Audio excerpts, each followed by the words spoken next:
I know what you're going to ask.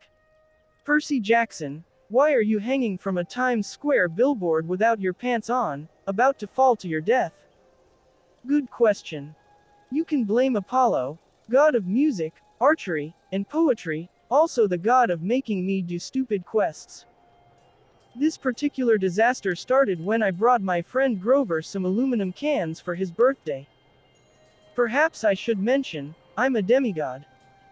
My dad, Poseidon, is the lord of the sea, which sounds cool, I guess, but mostly it means my life is filled with monster attacks and annoying Greek gods who tend to pop up on the subway or in the middle of math class or when I'm taking a shower. Long story. Don't ask. I figured maybe I'd get a day off from the craziness for Grover's birthday, but of course I was wrong. Grover and his girlfriend, Juniper, were spending the day in Prospect Park in Brooklyn, doing naturey stuff like dancing with the local tree nymphs and serenading the squirrels. Grover's a satyr. That's his idea of fun. Juniper seemed to be having an especially good time. While Grover and I sat on the bench together, she frolicked across Long Meadow with the other nature spirits, her chlorophyll-tinted eyes glinting in the sunlight. Since she is a dryad, Juniper's life source is tied to a juniper bush back on Long Island, but Grover explained that she can take short trips away from home as long as she keeps a handful of fresh juniper berries in her pockets. I didn't want to ask what would happen if the berries got accidentally smashed. Anyway, we hung out for a while, talking and enjoying the nice weather. I gave Grover his aluminum cans, which may sound like a lame gift, but that's his favorite snack. He happily munched on the cans while the nymphs started discussing what party games we should play. Grover pulled a blindfold out of his pocket and suggested pin the tail on the human, which made me kind of nervous since I was the only human. Then, without warning, the sunlight brightened. The air turned uncomfortably hot. 20 feet away, the grass hissed and a cloud of steam whooshed up like somebody had opened a big pressing machine at a laundromat. The steam cleared, and standing in front of us was the god Apollo. Gods can look like anything they want, but Apollo always seemed to go for that I just auditioned for a boy band look. Today he was rocking pencil-thin jeans, a white muscle shirt, and gilded Ray-Ban sunglasses. His wavy blonde hair glistened with product. When he smiled, the dryad squealed and giggled. "Oh, no," Grover murmured. "This can't be good. Percy Jackson." Apollo beamed at me. "And, your goat friend, his name is Grover," I said. "And we're kind of off duty, Lord Apollo. It's Grover's birthday." "Happy birthday," Apollo said. "I'm so glad you're taking the day off. That means you two have time to help me with a small problem." Naturally, the problem wasn't small. Apollo led Grover and me away from the party so we could talk in private. Juniper didn't want to let Grover go, but she couldn't argue with a god. Grover promised to come back safely. I hoped it was a promise he'd be able to keep. When we got to the edge of the woods, Apollo faced us. "Allow me to introduce the celadones." The god snapped his fingers. More steam erupted from the ground, and 3 golden women appeared in front of us. When I say golden, I mean they were literally gold. Their metallic skin glittered. Their sleeveless gowns were made from enough gilded fabric to finance a bailout. Their golden hair was braided and piled on top of their heads in a sort of classical beehive hairdo. They were uniformly beautiful, and uniformly terrifying. I'd seen living statues, automatons, many times before. Beautiful or not, they almost always tried to kill me. I took a step back. "What did you say these were?"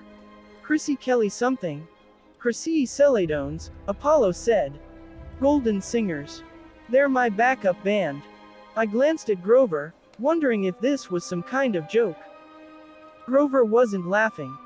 His mouth hung open in amazement, as if the golden ladies were the largest, tastiest aluminum cans he'd ever seen. I didn't think they were real." Apollo smiled. "Well, it's been a few centuries since I brought them out. If they perform too often, You know, their novelty wears off. They used to live at my temple in Delphi. Man, they could rock that place. Now I only use them for special occasions. Grover got teary-eyed. You brought them out for my birthday. Apollo laughed. No, fool. I've got a concert tonight on Mount Olympus. Everyone is going to be there. The 9 muses are opening, and I'm performing a mix of old favorites and new material. I mean, it's not like I need the celadones. My solo career has been great. But people will expect to hear some of my classic hits with the girls. Daphne on My Mind, Stairway to Olympus, Sweet Home Atlantis. It's going to be awesome. I tried not to look nauseous. I'd heard Apollo's poetry before, and if his music was even half as bad, this concert was going to blow harder than Aeolus the wind god. Great, I said half-heartedly. So what's the problem? Apollo's smile faded. Listen. He turned to his golden singers and raised his hands like a conductor. On cue, they sang in harmony, La. It was only one chord, but it filled me with bliss. I suddenly couldn't remember where I was or what I was doing.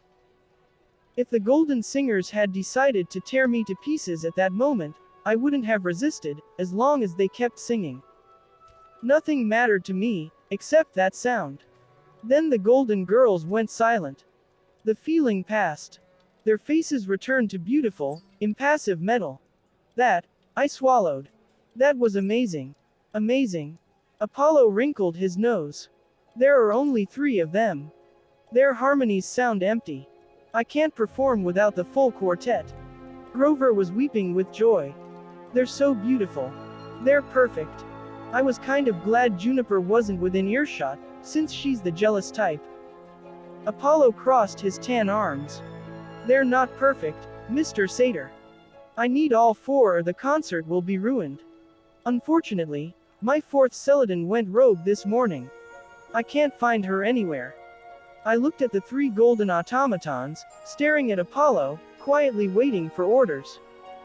How does a backup singer go rogue? Apollo made another conductor wave, and the singers sighed in 3-part harmony. The sound was so mournful my heart sank into my gut. At that moment, I felt sure I'd never be happy again. Then, just as quickly, the feeling dissipated. They're out of warranty, the god explained. Hephaestus made them for me back in the old days, and they worked fine, until the day after their 2000-year warranty expired. Then, naturally, wham! The 4th one goes haywire and runs off to the big city. He gestured in the general direction of Manhattan. Of course I tried to complain to Hephaestus, but he's all, well, did you have my protection plus package? And I'm like, I didn't want your stupid extended warranty. And he acts as if it's my fault the celadon broke, and says if I'd bought the plus package, I could have had a dedicated service hotline, but, whoa, I interrupted. I really didn't want to get in the middle of a god versus god argument. I'd been there too many times. So if you know that your celadon is in the city, why can't you just look for her yourself? I don't have time. I have to practice. I have to write a set list and do a sound check. Besides, this is what heroes are for. Running the gods' errands, I muttered. Exactly. Apollo spread his hands. I assume the missing celadon is roaming the theater district, looking for a suitable place to audition. Celadones have the usual starlet dreams, being discovered, headlining a Broadway musical, that sort of thing. Most of the time I can keep their ambitions under control. I mean, I can't have them upstaging me, can I? But I'm sure without me around she thinks she's the next Katy Perry.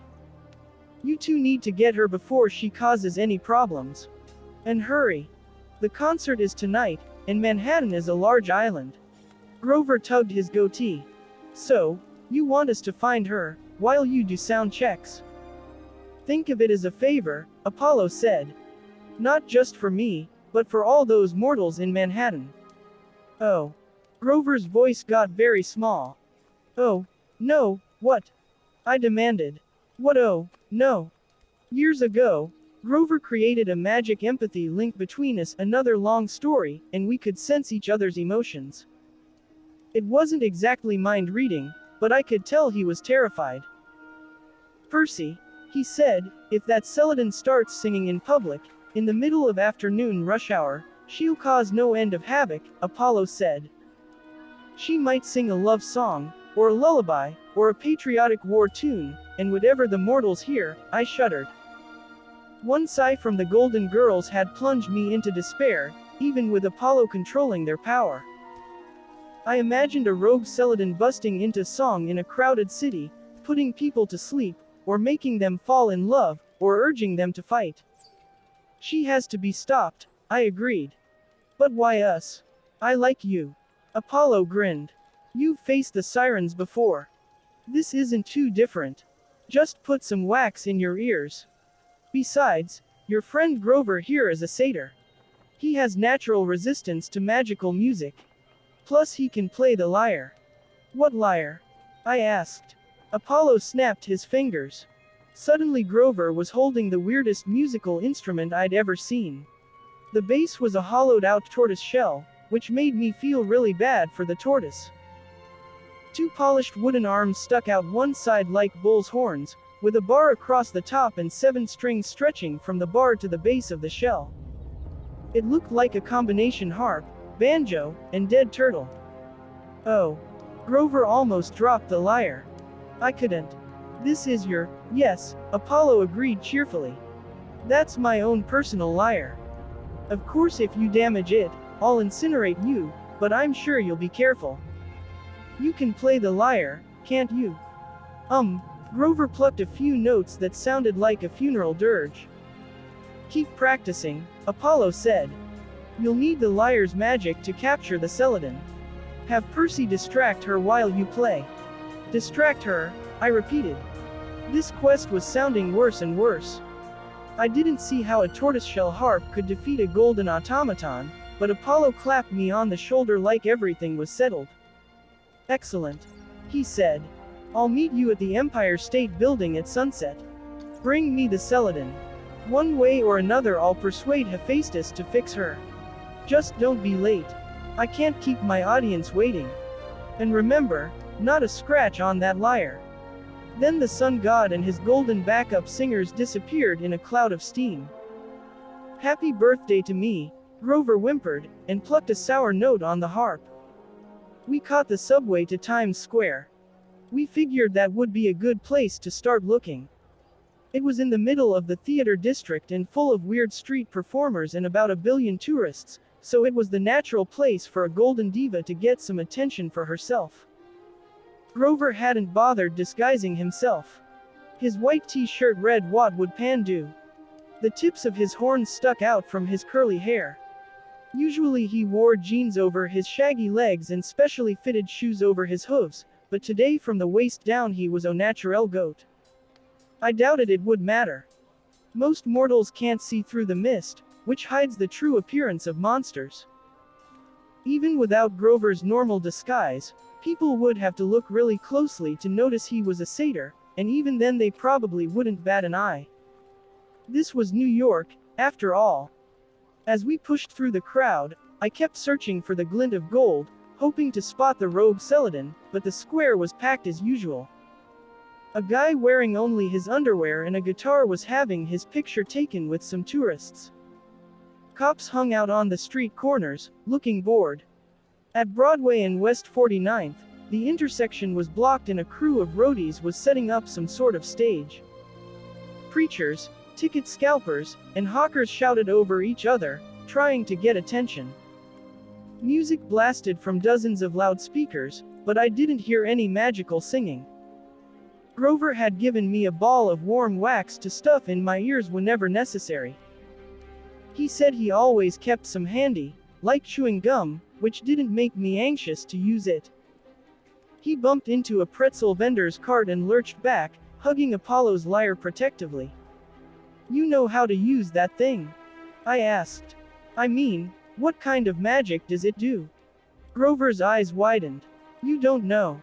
Apollo built the walls of Troy just by playing this harp. With the right song, It can create almost anything. Like a cage for the celadon? I asked. Yeah. He didn't sound too confident, and I wasn't sure I wanted him playing Guitar Hero with a godly tortoise banjo. Sure, Grover could do some magic with his reed pipes. On a good day, he could make plants grow and tangle his enemies. On a bad day, he could only remember Justin Bieber songs, which didn't do anything except give me a headache. I tried to think of a plan. I wished my girlfriend, Annabeth, was here. She was more of the planning type. Unfortunately, she was off in San Francisco visiting her dad. Grover grabbed my arm. There.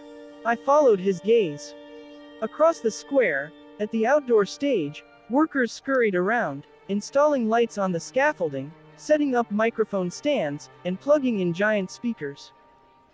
Probably they were prepping for a Broadway musical preview or something. Then I saw her, a golden lady making her way toward the platform. She climbed over the police barricades that cordoned off the intersection, squeezed between workers who completely ignored her, and headed for the steps, stage right. She glanced at the crowd in Times Square and smiled, as if imagining their wild applause. Then she headed for the center microphone. "Oh, gods!" Grover yelped. "If that sound system is on," I stuffed wax in my ears as we ran for the stage. Fighting automatons is bad enough. Fighting one in a crowd of mortals is a recipe for disaster. I didn't want to worry about the mortals' safety and mine and figure out how to capture the celadon. I needed a way to evacuate Times Square without causing a stampede. As we wove through the crowd, I grabbed the nearest cop by the shoulder. "Hey," I told him. "Presidential motorcade coming. You guys better clear the streets." I pointed down 7th Avenue. Of course there was no motorcade, but I did my best to imagine one. See, some demigods can actually control the mist. They can make people see what they want them to see. I wasn't very good at it, but it was worth a shot.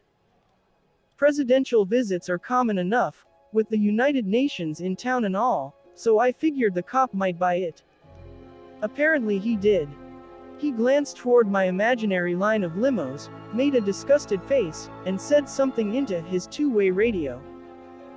With the wax in my ears, I couldn't hear what, but all the other cops in the square started herding the crowd toward the side streets. Unfortunately, the celadon had reached center stage. We were still 50 feet away when she grabbed the mic and tapped it. Boom, boom, boom echoed through the streets. "Grover," I yelled, "you'd better start playing that lyre." If he responded, I didn't hear it. I sprinted to the stage. The workers were too busy arguing with the cops to try stopping me. I bounded up the steps, pulled my pen from my pocket and uncapped it. My sword, Riptide, sprang into existence, though I wasn't sure it would help me. Apollo wouldn't be happy with me if I decapitated his backup singer. I was 20 feet from the celadon when a lot of things happened at once. The golden singer belted out a note so powerful I could hear it through the wax plugs. Her voice was heartbreakingly sad, filled with longing. Even muffled through the wax, it made me want to break down and cry, which is what several thousand people around Times Square did. Cars stopped. Police and tourists fell to their knees, weeping, hugging each other in consolation. Then I became aware of a different sound, Grover, frantically strumming his lyre. I couldn't exactly hear it, but I could feel the tremor of magic rippling through the air, shaking the stage under my feet. Thanks to the empathy link, I caught flashes of Grover's thoughts. He was singing about walls, trying to summon a box around the celadon. The good news, it sort of worked.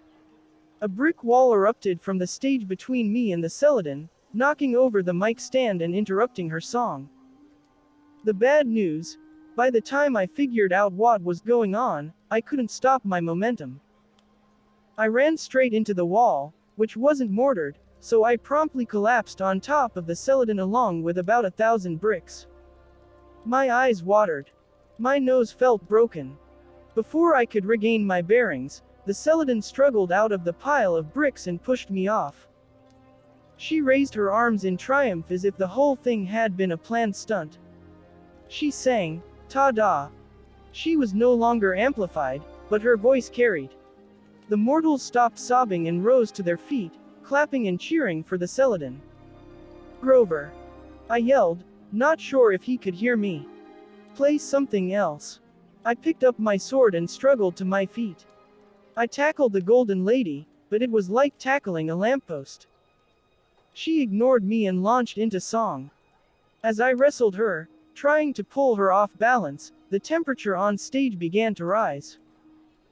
The celadon's lyrics were in ancient Greek, but I caught a few of the words: Apollo, sunlight, golden fire. It was some kind of ode to the god. Her metal skin grew hot. I smelled something burning and realized it was my shirt. I stumbled away from her, my clothes smoldering.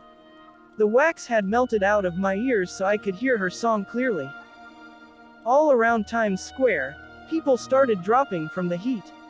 Over at the barricades, Grover played wildly on the lyre, but he was too anxious to focus. Random bricks fell from the sky. One of the monitor speakers on stage morphed into a chicken. A plate of enchiladas appeared at the celadon's feet. Not helpful. I shouted through the pain of the rising heat. Sing about cages. Or gags. The air felt like a blast furnace. If the celadon kept this up, Midtown would burst into flames. I couldn't afford to play nice anymore. As the celadon started her next verse, I lunged at her with my sword. She lurched away with surprising speed. The tip of my blade missed her face by an inch. I'd managed to stop her singing, and she was not happy about it. She glared at me with outrage, then focused on my blade. Fear flickered across her metallic face. Most magical beings knew enough to respect celestial bronze, since it could vaporize them on contact. "Surrender and I won't hurt you," I said. "We just want to take you back to Apollo." She spread her arms. I was afraid she was going to sing again, but instead the celadon changed form. Her arms grew into golden feathery wings. Her face elongated, growing a beak. Her body shrank until I was staring at a plump metal bird about the size of a quail. Before I could react, the celadon launched herself into the air and flew straight for the top of the nearest building. Grover stumbled onto the stage next to me. All across Times Square, the mortals who had collapsed from the heat were starting to recover. The pavement still steamed. Police started shouting orders, making a serious effort now to clear the area. Nobody paid us any attention. I watched the golden bird spiral up until she disappeared over the highest billboard on the Times Tower. You've probably seen the building in pictures, the tall skinny one that's stacked with glowing advertisements and jumbotron screens. To be completely honest, I didn't feel so great. I had molten wax oozing out of my ears. I'd been charbroiled medium rare. My face felt like it had just been rammed into a brick wall, because it had. I had the coppery taste of blood in my mouth, and I was really starting to hate music. And quails. I turned to Grover. "Did you know she could morph into a bird?" Yeah. But I kind of forgot." "Great." I nudged the enchilada plate at my feet. "Could you try to summon something more helpful next time?" "Sorry," he murmured. "I get hungry when I get nervous." "So what do we do now?" I started up at the top of the Times Tower. The Golden Girl wins round 1. Time for round 2. You're probably wondering why I didn't put more wax in my ears. For one thing, I didn't have any. For another thing, wax melting out of my ears hurts. And maybe part of me was thinking, hey, I'm a demigod. This time I'm prepared. I can face the music, literally. Grover assured me he had the lyre figured out. No more enchiladas or bricks falling from the sky. I just had to find the celadon, catch her by surprise, and distract her by, well, I hadn't figured out that part yet. We took the elevator to the top floor and found stairs to the roof. I wished I could fly, But that wasn't one of my powers, and my Pegasus friend Blackjack hadn't been answering my calls for help lately. He gets a little distracted in the springtime when he's searching the skies for cute Lady Pegasi. Once we made it to the roof, the celadon was easy to find. She was in human form, standing at the edge of the building with her arms spread, serenading Times Square with her own rendition of New York, New York. I really hate that song. I don't know anybody who's actually from New York who doesn't hate that song, but hearing her sing it made me hate it a whole lot more. Anyway, she had her back to us, so we had an advantage. I was tempted to sneak up behind her and push her off, but she was so strong I hadn't been able to budge her before. Besides, she'd probably just turn into a bird and, a bird. An idea formed in my mind. Yes, I do get ideas sometimes. Grover, I said, can you use the lyre to summon a birdcage? Like a really strong one, made from celestial bronze. He pursed his lips. I suppose, but birds shouldn't be caged, Percy. They should be free. They should fly and, he looked at the celadon. Oh, you mean, yeah. I'll try. Good, I said. Just wait for my cue. Do you still have that blindfold from Pin the Tail on the human? He handed me the strip of cloth. I shrank my sword to ballpoint pen form and slipped it in the pocket of my jeans. I'd need both hands free for this. I crept up on the celadon, who was now belting out the final chorus. Even though she was facing the other way, her music filled me with the urge to dance which, believe me, you never want to see. I forced myself to keep going, but fighting her magic was like pushing my way through a row of heavy drapes. My plan was simple: gag the celadon. She would turn back into a bird and try to escape. I would grab her and shove her into a birdcage. What could go wrong? On the last line of New York, New York, I jumped on her back, locking my legs around her waist and yanking the blindfold across her mouth like a horse's bridle. Her grand finale was cut short with a New York, Burf. Grover, now! I yelled. The celadon stumbled forward. I had a dizzying view of the chaos below in Times Square, cops trying to clear the crowd, lines of tourists doing impromptu high-kick routines like the Radio City Rockettes. The electronic billboards down the side of the Times Tower looked like a very steep, psychedelic waterslide, with nothing but hard pavement at the bottom. The celadon staggered backward, flailing and mumbling through the gag. Grover desperately strummed his lyre. The strings sent powerful magic vibrations through the air, but Grover's voice quivered with uncertainty. Birds. He warbled. La, la, la. Birds in cages. Very strong cages. Birds. He wasn't going to win any Grammys with those lyrics, and I was losing my grip. The celadon was strong. I'd ridden a minotaur before, and the golden lady was at least that hard to hold on to. The celadon spun around, trying to throw me. She clamped her hands around my forearms and squeezed. Pain shot up to my shoulders. I yelled, Grover, hurry. But with my teeth clenched, the words came out more like, grr, huh. Birds in cages. Grover strummed another chord. La, la, la, cages. Amazingly, a birdcage shimmered into being at the edge of the roof. I was too busy getting tossed around to have a good look, but Grover seemed to have done a good job. The cage was just large enough for a parrot, or a fat quail, and the bars glowed faintly, celestial bronze. Now if I could just get the celadon into bird form. Unfortunately, she wasn't cooperating. She spun hard, breaking my grip and shoving me over the side of the building. I tried not to panic. Sadly, this wasn't the first time I'd been thrown off a skyscraper. I'd like to tell you that I did some cool acrobatic move, grabbed the edge of a billboard, and vaulted back up to the roof in a perfect triple flip. Nope. As I bounced off the first Jumbotron screen, a metal strut somehow snagged my belt and stopped me from falling. It also gave me the ultimate wedgie of all time. Then, As if that wasn't bad enough, my momentum spun me upside down and I peeled right out of my pants. I plummeted headfirst toward Times Square, grabbing wildly for anything to slow me down. Luckily, the top of the next billboard had a rung across it, maybe for extremely brave maintenance workers to latch their harnesses onto. I managed to catch it and flipped right side up. My arms were nearly yanked out of their sockets, but somehow I kept my grip. And that's how I ended up hanging from a billboard over Times Square without my pants. To answer your next question, boxers. Plain blue boxers. No smiley faces. No hearts. Laugh all you want. They're more comfortable than briefs. The celadon smiled at me from the top of the roof, about 20 feet above.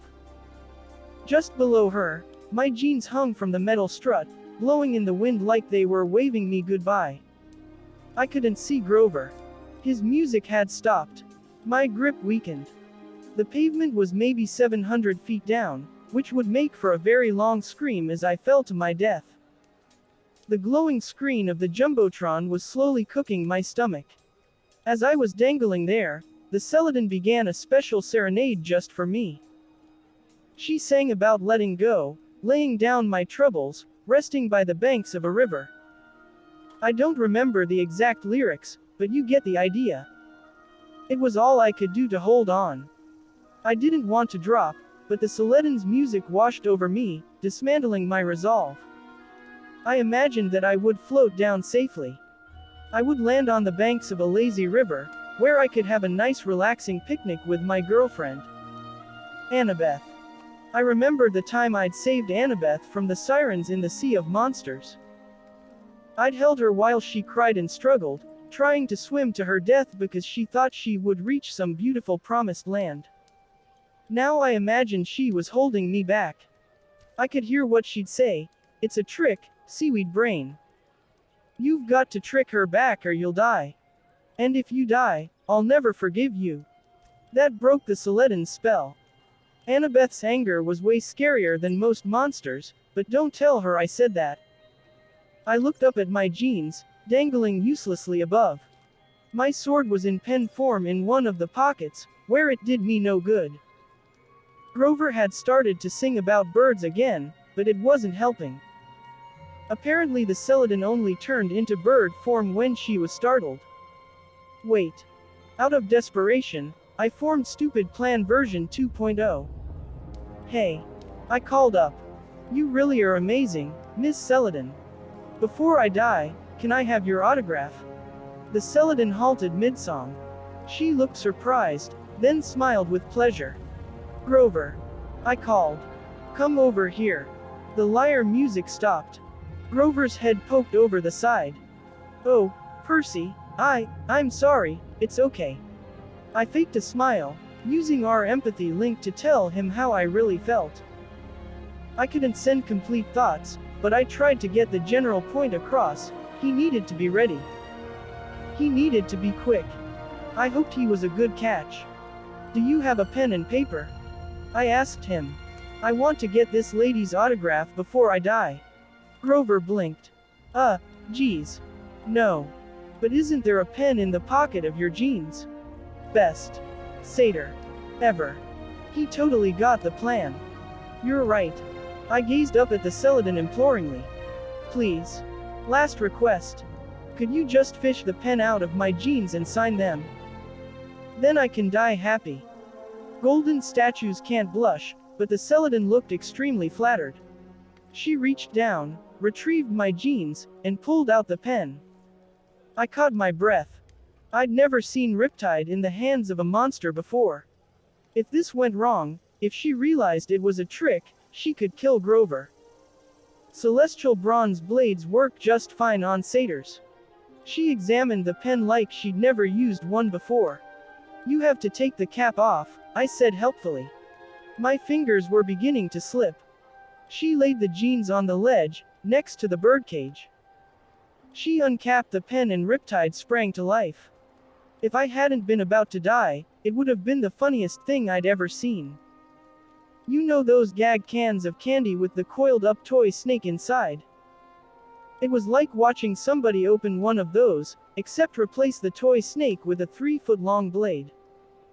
The celestial sword shot to full length and the celadon thrust it away, leaping backward with a not very musical shriek.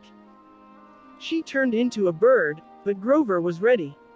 He dropped Apollo's lyre and caught the fat golden quail in both hands. Grover stuffed her in the cage and slammed the door shut. The celadon went crazy, squawking and flapping, but she didn't have room to turn back to human form, and in bird form, thank the gods, she didn't seem to have any magic in her voice. Good job. I called up to Grover. He looked sick. I think I scratched Apollo's lyre. And I just caged a bird. This is the worst birthday ever. By the way, I reminded him, I'm about to fall to my death here. Ah. Grover snatched up the lyre and played a quick tune. Now that he wasn't in danger and the monster was caged, he seemed to have no problem using the harp's magic. Typical. He summoned a rope and threw it down to me. Somehow he managed to pull me to the top, where I collapsed. Below us, Times Square was still in complete chaos. Tourists wandered around in a daze. The cops were breaking up the last of the high-kick dance routines. A few cars were on fire, and the outdoor stage had been reduced to a pile of kindling, bricks, and broken sound equipment. Across the Hudson River, the sun was going down. All I wanted to do was lie there on the roof and enjoy the feeling of not being dead. But our job wasn't done yet. We've got to get the celadon back to Apollo, I said. Yeah, Grover agreed. But, maybe put your pants on first. Apollo was waiting for us in the lobby of the Empire State Building. His 3 golden singers paced nervously behind him. When he saw us, he brightened, literally. A glowing aura appeared around his head. Excellent. He took the birdcage. I'll get Hephaestus to fix her up, and this time I'm not taking any excuses about expired warranties. My show starts in half an hour. You're welcome, I said. Apollo accepted the lyre from Grover. The god's expression turned dangerously stormy. You scratched it. Grover whimpered. Lord Apollo, it was the only way to catch the celadon, I interceded. Besides, it'll buff out. Get Hephaestus to do it. He owes you, right? For a second, I thought Apollo might blast us both to ashes, but finally he just grunted. I suppose you're right. Well, good job, you two. As your reward, you're invited to watch me perform on Mount Olympus. Grover and I glanced at each other. Insulting a god was dangerous, but the last thing I wanted to do was hear more music. We aren't worthy, I lied. We'd love to, really, but you know, we'd probably explode or something if we heard your godly music at full volume. Apollo nodded thoughtfully. You're right. It might distract from my performance if you exploded. How considerate of you. He grinned. Well, I'm off, then. Happy birthday, Percy. It's Grover's birthday, I corrected, but Apollo and his singers had already disappeared in a flash of golden light. So much for a day off, I said, turning back to Grover. Back to Prospect Park, he suggested. Juniper must be worried to death. Yeah, I agreed. And I'm really hungry. Grover nodded enthusiastically. If we leave now, we can pick up Juniper and reach Camp Half-Blood in time for the sing-along. They have s'mores. I winced. No sing-along, please. But I'll go for the s'mores. Deal. Grover said. I clapped him on the shoulder. Come on, G-Man. Your birthday might turn out okay after all.